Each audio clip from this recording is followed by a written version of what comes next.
चलिए देखिए dear student, आज हम लोग क्लास 10th देखिए दोस्तों फर्स्ट टर्मिनल एग्जामिनेशन 2023-24 का वायरल प्रश्न हम आप लोगों के लिए दोस्तों लेकर आ गए हैं। देखिए ये आप लोग देखिए यहाँ पर 2023-24 यानी कि आपके जो एग्जाम है स्कूल स्तर पर जो एग्जाम हो रहा है दोस्तों, उसी का फर्स्ट टर्मिनल एग्जाम का संस्कृत का वायरल क्वेश्चन लेकर आए हैं। हूबहू यही दोस्तों क्वेश्चन आपको 100% एग्जाम में देखने को मिलेगा। तो सभी विद्यार्थी एक एक ऑब्जेक्टिव को दोस्तों रट लीजिए, क्योंकि पूरा का पूरा एकदम सेम टू सेम यही छापा छपाया क्वेश्चन आपको एग्जाम में मिलेगा। क्योंकि आप लोग देख सकते हो किसी प्रकार का कोई एडिट नहीं है। फर्स्ट टर्मिनल एग्जामिनेशन 2023-24 और यहाँ पर आप लोग देख सकते हो संस्कृत, और यहाँ पर आप लोग कोड देख सकते हो 64 है। तो देखिए वीडियो को पूरा देखिए, पूरा एकदम वायरल प्रश्न पूरा हम आपको समझाते हुए चलते हैं। देखिए आपका 60 प्रश्न पूछा है दोस्तों, जिसमें से 50 का जवाब देना है, लेकिन एक्चुअल में आपके बोर्ड एग्जाम में पता है कितना ऑब्जेक्टिव पूछा जाएगा? 100 ऑब्जेक्टिव पूछा जाएगा। तो लास्ट तक देखिए साथियों। तो देखिए यहाँ से फर्स्ट क्वेश्चन आपसे पूछा जाएगा साथियों। देखिए कहा जा रहा है दोस्तों कि प्रत्येक का संदर्भ क्षेत्र क्या होगा? तो देखो प्रति जोर एक जो होगा दोस्तों, वो आपका दोस्तों क्या होगा? संदर्भ क्षेत्र हो जाएगा। तो प्रति जोर एकम, और यहाँ पर देखा प्रति जोर एकम। तो याद रखना आप लोग को प्रति जोर एकम यानी कि प्रत्येकम हो जाएगा। यानी कि दोस्तों ई जोर एक योग से ये बना। तो यहाँ पर आपको याद रखना प्रति जोर एक होगा बी नंबर फर्स्ट का। चलिए बी नंबर में सप्तर्षि, देखो सप्तर्षि का संदर्भ क्षेत्र क्या होगा? तो यहाँ से ध्यान दीजिए आ जोर री, देखिए यहाँ पर ध्यान से समझिएगा सप्त जोर ऋषि। तो ये आपका दोस्तों क्या बनेगा? सप्तर्षि बनेगा। तो यहाँ से ऑप्शन ए इसका हो जाएगा। चलिए 3 नंबर क्वेश्चन देखिए, कहा जा रहा है सदाचार में कौन सा संधि विच्छेद? देखो सदा जोर चार, ध्यान से समझना सदा जोर चार। यहाँ पर देखो आ जोर आ बन रहा है। तो आ जोर है दोस्तों ये स्वर संधि है दोस्तों, जो कि दीर्घ स्वर संधि के अंतर्गत आता है। किसके से दोस्तों? दीर्घ स्वर संधि के अंतर्गत। तो याद रखेगा ये स्वर संधि हो जाएगा। चलिए यहाँ पर 4 नंबर देखिएगा सदैवा का संधि विच्छेद आपको करना है। तो देखो सदा जोर एबा होता है, ध्यान से समझिएगा सदा जोर एबा। तो यहाँ से देखो यहाँ पर आ हो गया आपका, प्लस में ए हो गया। आ जोर ए कहाँ पर दिया गया? आ जोर ए आपको सी नंबर में दिख जाएगा। सभी क्वेश्चन लॉलीपॉप पूछा गया है, तो याद रखिएगा आ जोर ए बनेगा। चलिए यहाँ पर 5 नंबर गंगाया समीपम समस्त पद, कौन सा दोस्तों यहाँ पर आपका समस्त पद होगा? देखो ये क्या है दोस्तों? उपगंडम होगा। क्या होगा? उपगंडम होगा। तो ऑप्शन डी हो जाएगा 5 का। याद रखिएगा 6 नंबर देवराज का विग्रह क्या होगा? देखो देवे राजा जो होगा दोस्तों, देवराज का विग्रह होगा, देवे राजा। ठीक है ना दोस्तों, ये आपका विग्रह करवाएंगे। चलिए 7 नंबर देखा तो पीताम्बर, देखो पीताम्बर है दोस्तों, आप लोग कहोगे सर जी बाहुव्रीहि समास होगा। देखो बाहुव्रीहि भी होता है, कर्मधारय भी होता है, लेकिन ऑप्शन में दोस्तों बाहुव्रीहि कहीं पर नहीं आपको दिख रहा है। तो याद रखना बाहुव्रीहि का एक मिलता जुलता दोस्तों होता है, वो समास कर्मधारय समास होता है, क्योंकि वीआईपी का छोटा रूप कर्मधारय ही होता है। तो बाहुव्रीहि नहीं है तो आप लोग कर्मधारय लगा सकते हो। क्वेश्चन रॉन्ग नहीं है, सही है, क्योंकि ऑप्शन में बाहुव्रीहि भले नहीं है लेकिन कर्मधारय भी लगा सकते हो। चलिए यहाँ से देखिएगा साथियों प्रतिकार में कौन सा उपसर्ग है? देखो प्रति जो है दोस्तों उपसर्ग क्या होता है? शब्द के पहले लगता है, प्रत्यय लास्ट में लगता है। तो यहाँ पर प्रति हो जाएगा। क्या हो जाएगा दोस्तों? प्रति हो जाएगा। काफी कमाल का क्वेश्चन है, आसान क्वेश्चन है। 9 नंबर वायरल क्वेश्चन देखिए। 9 नंबर में आपसे कहा जा रहा है कि बी उपसर्ग से दोस्तों शब्द नहीं बनेगा। देखो विजय बन जाएगा, विराम बन जाएगा, वियोग बन जाएगा, लेकिन विद्या तो दोस्तों विद्या होता है। विद्या को अगर तोड़ेंगे तो धा से कुछ नहीं अर्थ निकलेगा। तो आपको याद रखना विद्या में कोई भी दोस्तों बी उपसर्ग नहीं है। चलिए किसका दोस्तों? द्वंद्व समास। देखो द्वंद्व समास क्या होता है समझते हो? जैसे देखो यथाशक्ति, ये आपका दोस्तों क्या है? चलिए यथाशक्ति ये आपका अव्यय भाव है। पितरौ तो हो गया ना, आजीवन तो आपका ये आपका हो गया दोस्तों क्या बोलते हैं? अव्यय भाव समास। लेकिन कर्म कुशल ये जो है दोस्तों कर्म कुशल है, ये आपका क्या है? तो आपका द्वंद्व समास है। चलिए दैवे किस प्रकृति का रूप है? देखिए विभक्ति पूछा तो दैवे जो होता है जब इस प्रकार से आई भी आपको दिख जाएगा लास्ट में ना, तो वो तृतीय के अंतर्गत आता है। ये सब आपको पूरा करवाऊंगा, तो चैनल को जरूर सब्सक्राइब करें। देखो मुन्ने का षष्ठी एक वचन क्या होगा? तो मुने होता है। देखो आपको ट्रिक के साथ बतलाऊंगा। डियर स्टूडेंट चैनल को सब्सक्राइब कर लीजिए, डी नंबर हो जाएगा। देखो गाम धातु का लोट लकार यानी कि लोट लकार आज्ञा सूचक होता है। मध्यम पुरुष एक वचन क्या होगा? तो ये गच्छ होता है। क्या होता है दोस्तों? मध्यम पुरुष एक वचन क्या होता है? गच्छ होता है। तो ए नंबर। देखिए अपस्यत में मूल धातु क्या है? तो अपस्यत दोस्तों उसमें पास से मूल धातु होता है, आपको पता होना चाहिए। भले भूतकाल का दिया हुआ है लेकिन अपास्य जो होता है दोस्तों ये पास्य का रूप होता है। तो बी नंबर। देखो यहाँ से देखिएगा तो कुरु शब्द का लकार आपसे पूछा जाए, कुरु किस प्रकार का रूप है? तो देखो कुरु जो है दोस्तों लाट लगाने के वर्तमान काल का दोस्तों है। ठीक ना? वर्तमान काल का। चलिए याद रखेगा ए नंबर। चलिए पठनियम, देखो नियम में दोस्तों जो है प्रत्यय वो आनियर है, पठनियम, तो इसमें दोस्तों आनियर होता है, ये आप बात ध्यान में रखेगा, 12th हिंदी में भी आपको पढ़ना है तो याद रखेगा आनियर। देखो बिहास जो लैब से कौन सा शब्द बनेगा, तो ये आपका दोस्तों बिहास से बनेगा, क्या बनेगा बिहास से। सभी क्वेश्चन काफी इंपॉर्टेंट है। पितवान में कौन सा, देखो पितवान वान जहाँ पर दिखे ना तो कातवत प्रत्यय लगता है, ये बात आप लोग ठान लीजिए, जहाँ पर वान देखेगा तो समझिए उसमें कातवत प्रत्यय लगा हुआ है।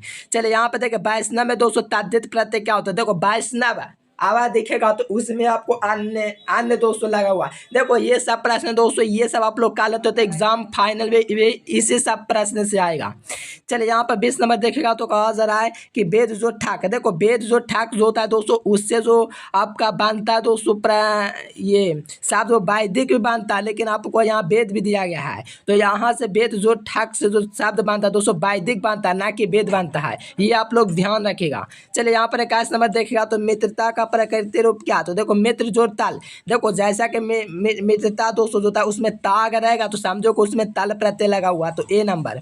चलिए यहाँ से देखिए 22 नंबर सूर्या में कौन सा स्त्री प्रत्यय, देखो सूर्या है दोस्तों उसमें टाप स्त्री प्रत्यय होता है, एग्जाम में बहुत बार पूछा गया है। 23 नंबर में देखेगा तो गुरु का स्त्रीलिंग रूप क्या होता है, देखो गुरु का स्त्रीलिंग इसमें दोस्तों गरिमा नहीं होता, गौरी भी नहीं होता, गुरु भी नहीं, देखो इक्वेशन का ऑप्शन ही रॉन्ग है, ठीक ना डियर स्टूडेंट। चलिए 24 नंबर देखेगा तो पारिता के योग से कौन सा विभक्ति लगते हैं, कि पारिता के योग में कौन सा विभक्ति लगा हुआ है, तो द्वितीय लगा हुआ है, तो बी नंबर। चलिए 25 नंबर देखेगा तो सा जातीय क्षेत्रीय आसी या जातीय में कौन सा विभक्ति है, तो ये प्रथमा विभक्ति है, ए नंबर। 26 नंबर अहम अस्वा ग्रामा गमिष्यति, इस वाक्य में अव्यय कौन है, तो अहम में दोस्तों क्या है अव्यय है, अव्यय या सबा है। दिखाइए डियर स्टूडेंट, देखो अहम तो आपका के दोस्तों सब्जेक्ट है, ग्रामा तो ऑब्जेक्ट है, गमिष्या में तो भार्ब है, लेकिन आपसे अव्यय पूछा तो यहाँ से सबा हो जाएगा। याद रखिएगा साथियों, पूरा आप लोग को एक्सप्लेन कर दिए। 27 नंबर देखेगा तो संबंध कारक, देखो कर्ता ने कर्म को कारण से संप्रदान को के लिए संबंध, ये सब जो होता है संबंध जो होता है छठा सा संबंध रखता है।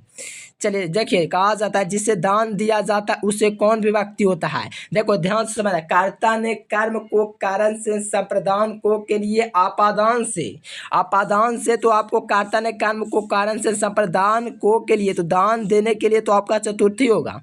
देखो संस्कृत में दोस्तों स्वर कितने हैं, तो संस्कृत में जो स्वर होते हैं दोस्तों वो 13 हैं, आप लोग तो जानते होंगे बच्चा से पढ़ते आ रहे हैं। मह्यम का मूल शब्द क्या होता है, तो मह्यम जो होता है दोस्तों मह्यम, तो देखो अस्मद तो होगा नहीं, ये अस्मद भी नहीं होगा, एतद भी नहीं होगा, ये हो सकता है अस्मद शायद, तो इसका आप लोग राइट आंसर भी कमेंट कर सकते हो।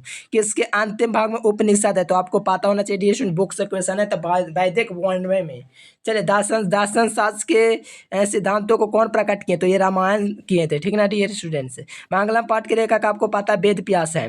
देखो यहाँ पर कहा जा रहा है कि मंगलम पाठ में कितने मानते हैं, तो 5 मानते हैं, ये सब आप लोग जानते होंगे। देवलोक का दोस्तों किसका खजाना, तो 7 लोगों का खजाना है। परम पुरुष की महिमा का पूर्ण रूप से कहाँ गाई गई है, यानी कि परम पुरुष महिमा का प्रदान कहाँ गाई गई है, तो आपको ये याद रखना है दोस्तों, कहाँ महाभारत में। नेक्स्ट क्वेश्चन देखिए दोस्तों 37 नंबर में कहा जा रहा है कि सूक्ष्म से भी सूक्ष्म क्या है, तो ये आत्मा है, अनु से अनु छोटा से छोटा है दोस्तों। चलिए सत्यमेव जयते किससे उपनिषद से आया, तो आपको पता होने से मुंडा को उपनिषद से दोस्तों सत्यमेव जयते उपनिषद आया है।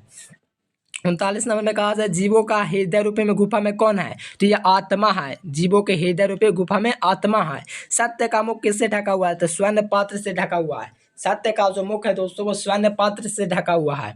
चलिए पाटलिपुत्र किस प्रांत की राजधानी है, तो बिहार की है, यानी कि पाटलिपुत्र दोस्तों वो बिहार प्रांत की राजधानी है, तो याद रखिएगा। पाटलिपुत्र किस नदी के किनारे, तो आपको पता है दोस्तों गंगा के किनारे दोस्तों पाटलिपुत्रा है। थोड़ा सा साइज छोटा कर लीजिए दोस्तों, यहाँ से दिखेगा ठीक। चलिए यहाँ पर 43 नंबर में कहा जा रहा है दोस्तों कि पाटलिपुत्र नगर की नालिका दोस्तों पटन देवी है, तो हर कोई जानता है। किसी पुरुष का जन्म स्थान पाटलिपुत्रा में, देखो गुरु गोविंद देते हैं दोस्तों, ये पाटलिपुत्र में इनका है। सिखों के 10 ठीक ना डियर स्टूडेंट, कमाल का क्वेश्चन है, याद रखेगा। देखो काव्य मीमांसा दोस्तों चंद्रशेखर की रचना, ये सब काफी इजी है दोस्तों, एग्जाम में पूछा हुआ है। काव्य मीमांसा राजशेखर की है। बुद्ध काल में दोस्तों पाटलिपुत्र का नाम क्या था, तो बुद्ध काल में पाटलीग्राम था। पाटलिपुत्र का इतिहास 2500 वर्ष पुराना है, तो ये सब कोई जानता है 2500 वर्ष पुराना है। किसके शासन में दोस्तों कौमुदी महोत्सव हुआ था, तो गुप्त वंश के दोस्तों शासन काल में बिहार में क्या होता था, कौमुदी महोत्सव होता था। गुरु गोविंद सिंह किसके संप्रदाय थे? तो सिख धर्म के थे, तो ऑप्शन सी। 50 नंबर क्वेश्चन, कुटनीमत दोस्तों नामक किसकी रचना? तो दामोदर गुप्त का है। आलस कथा में दोस्तों किस ग्रंथ से उद्धत है? तो पुरुष परीक्षा से उद्धत है।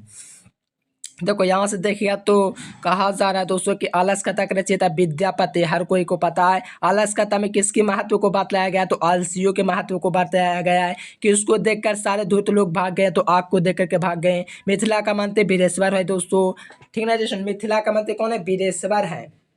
और मैथिला का ये विद्यापति। तो याद रखिए दोस्तों वीरेश्वर हो जाएगा।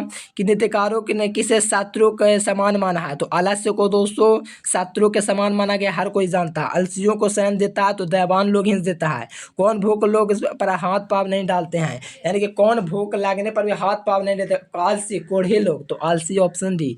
देखो आलसियों को आग लगने से किसने बचाया? तो आपको पता है दोस्तों नियोगी पुरुष ने, कोई योगी पुरुष था दोस्तों, उन्हीं लोगों ने उन्हें बचाया। देखिए जो विद्यार्थी पीडीएफ नोट्स लेना चाहते हैं दोस्तों, तो इस नंबर पर पूरा सब्जेक्ट का हम आपको वायरल क्वेश्चन दे देंगे। 914142 इस नंबर पर आपको कांटेक्ट करना है। यहाँ पर नंबर भी आपको दिख रहा है। उम्मीद है साथियों वीडियो पसंद है, लाइक सब्सक्राइब जरूर कीजिएगा। इसी प्रकार से सभी सब्जेक्ट का देंगे, सेकंड टर्मिनल एग्जाम का दे देंगे, थर्ड का दे देंगे, सेंटअप का दे देंगे, फाइनल का सबका वायरल क्वेश्चन मिलेगा। इस नंबर पर कॉन्टेक्ट कर लीजिए। Thanks for watching this video. Share कीजिए अपने दोस्तों के